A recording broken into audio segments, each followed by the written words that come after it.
Si Langga hindi pa kumakain hanggang ngayon. Nakahiga lang siya. Kaninang umaga ayan, tulog ulit si Langga. 7:30 AM. And today is July 20 and today is Saturday. Ayan. Nagising siya kanina mga 6 o'clock yata. Kasi ginising ko si Fatma. Kasi papasok siya ng school. So nagising din siya at the time, pinaihi ko. Tapos pinaihi ko siya, tapos binihisan ko uli ng ng kanyang trouser at saka shirt. So ayan, natulog uli. Ayan.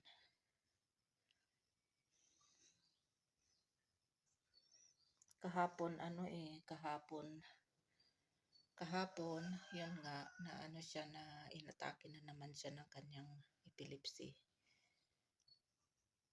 Kaya kahapon wala din siyang kain talaga from morning until night. Pero pinilit talaga namin na kumain kasi pinapatik ko nga siya ng kanyang maintenance sa kanyang gamot na epilepsy. Mataas pa naman yung milligrams niya. Yung isa ay 500 milligrams. Dalawa pala ang 500 milligrams at saka yung isa naman ay 40 milligrams. Kaya gumawa ako ng oats. And then nilagyan ko ng gatas, yung fresh na buffalo milk. And then nilagyan ko ng sugar. So sila kaya ang nagpakain sa kanya, pilit niyang pinakain. Yun, kinain naman niya yung isang bowl na oats. So after 10 minutes, pinatake ko siya ng gamot.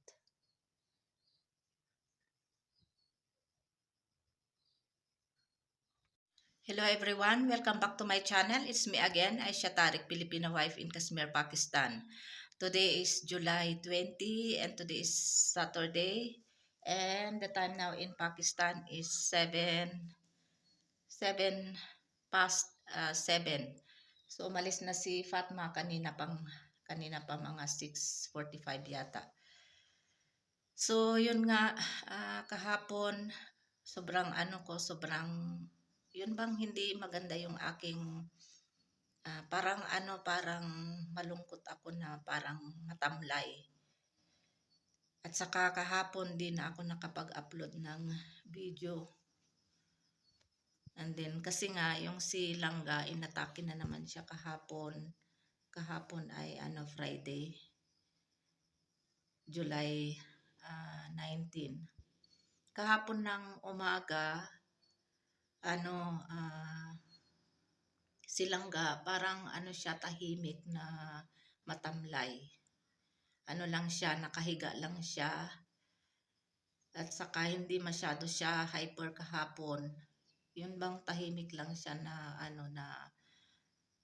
nakahiga lang siya. Yun nga, kahapon around mga 11 mag to 12 noon yata, maliligo ako kasi yun, kasi lagi naman naliligo kasi sa ngayon ay summer. So maliligo na sana ako kahapon, isisarado ko na sana yung pintuan sa washroom. Tapos si Langga nakahiga doon sa kung saan siya, kasi doon siya nakahiga sa sa kusina, hindi siya sa bed nakahiga. Kasi yun ang dati niyang dati niyang higaan kami ni Langga.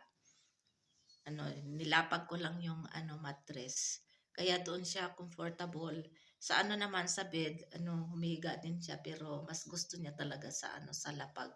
So nilagyan ko yon ng mattress, tapos bedsheet. So doon siya lagi kami nakahiga ni Langga. So kahapon ng umaga tulog siya hanggang sa yon, kahit sa gabi hindi masyado hyper si Langga, tahimik lang. So kahapon yun nga, tahimik si Langga. Yun, inatake nga siya ng around mga 12 noon na siguro yun. Isasarado ko sana yung pintuan sa washroom tapos narinig ko si Langga na ano, parang ganun ba. Pero ang akala ko, kasi ganyan si Langga ganun, ganun yung ingay niya. Pero parang ano ba, parang na ano ako na kakaiba yung kanyang boses kaya malapit lang naman kasi yung washroom at saka doon sa kusina, yung old kusina namin. So tiningnan ko siya, ala yun na, inatake na siya. So nagpanik na naman ako. Wala dito sila kay kaalis lang pumunta siya doon sa sa parang jungle ba kasi inano niya yung mga kambing namin para kumain ng damo. Tapos si Fatma naman at saka yung anak ng hipag ko, pumunta sila sa Rawlakot kasi sinakitan si Fatma ng kanyang ngipin. Hindi nga din nakatulog si Fatma nung gabi na yon. Kaya pumunta siya ng dentist kung saan ako nagpapustiso noon. So yun nga binigyan din siya ng gamot lang. I-take daw siya ng 3 days pag okay babalik siya doon tapos lilinisin daw. Kagaya din yun sa akin noon pero ako never ako na pumunta sa dentist na magpabunot. Di ako nagpabunot. Itong pustiso ko lang yan trinim lang yan kagaya doon sa Pilipinas na yung pustiso ko dito na 3. So yun nga kahapon, lumabas ako kaagad na humingi ng saklolo dito sa kapitbahay namin. Yun, umakyat naman sila dito. So yun nga, inatake si Langga, same as usual. Siguro yung last atake niya ay wala kami dito noon nilakay. Ang nandito lang ay si Fatma. Pumunta kami doon sa bahay ng aking mamo, binisita namin. So that time yung last na last na atake niya.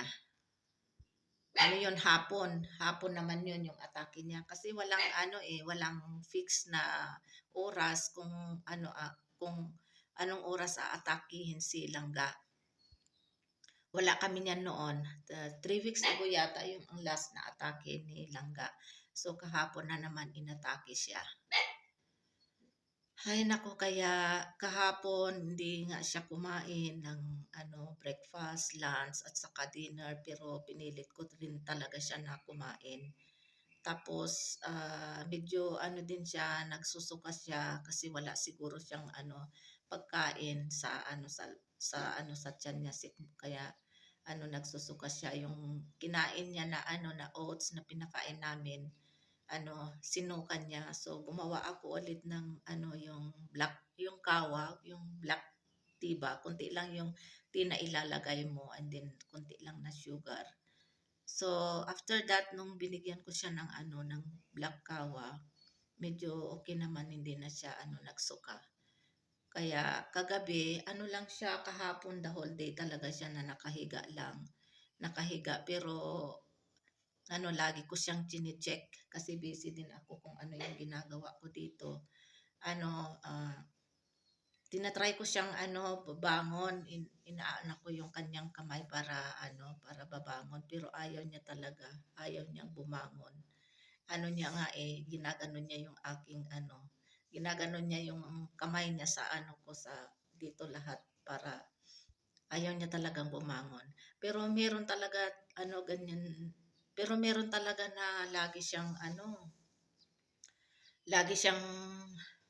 ah, lagi siyang gutom.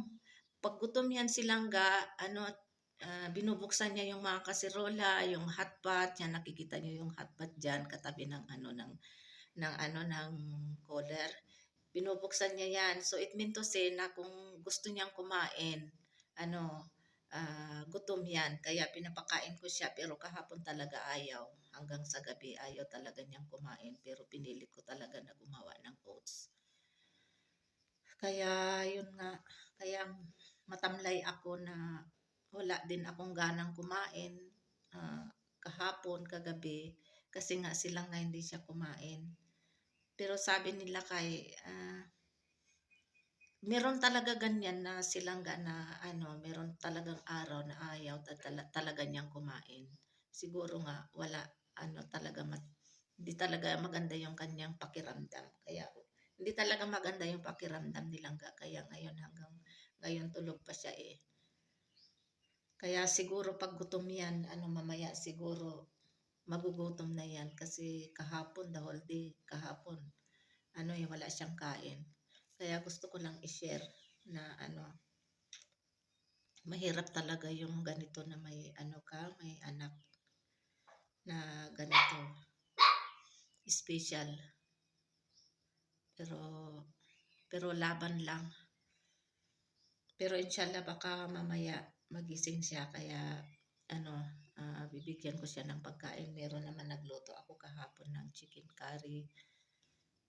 So, nakaano na yun, nakahanda, nakaluto na din ako, nakagawa na din ako ng ano ng chapati. Hindi pa nga ako nag-breakfast. So, maya-maya mag-breakfast ako. Kasi naintay ko talaga si Langga na pakainin muna pero ayun, nakahiga pa siya.